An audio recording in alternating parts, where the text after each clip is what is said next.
Alright mga kapiti, welcome to the second episode ng ating pangarap na magkaroon ng Bahay ng baboy. Let's go!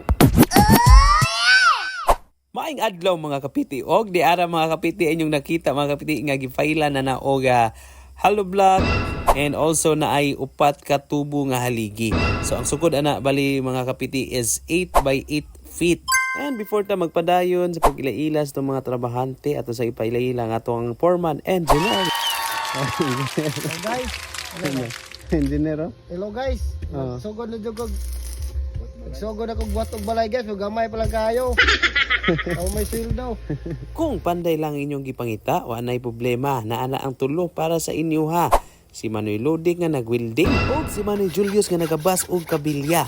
Ilabi niya ni Juan nga naglinsa para flooring. Diwan pa lang kini pero nakita na ninyo mga kapiti nga nahumana ang first ug second nga side nga gipang welding. Mauni nga area nga ilang gitrabahuan mga kapiti. Sakto kay nahumana gyud ang ikatulo nga corner so matik ari na siya sa tubangan magporma og magwelding.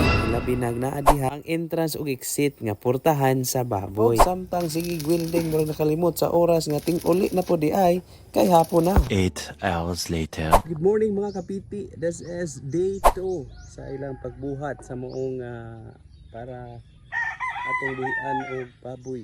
So, makita ninyo nga wala pa siya flooring tapos wala pa pagbabaw atop. So natay simento, automatic finishing para atong kuan sa scene. Alright.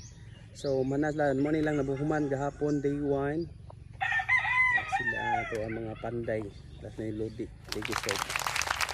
So up next, so dili ta kakuan ron ka video kay jutita.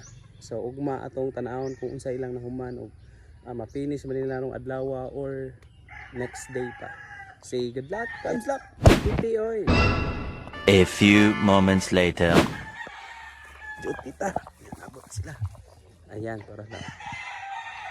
12 sleepless hours later. Good morning, good morning, good morning. Ito na po ang tatapos po na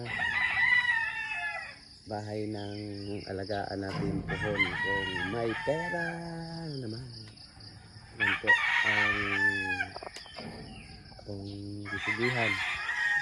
Tapos nang mag-atop. Yan. Kaya super.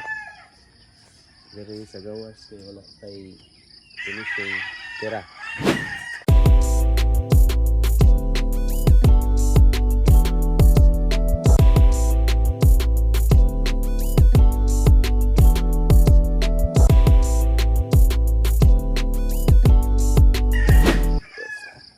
Okay, watch my other video. Thank you so much. Bye bye.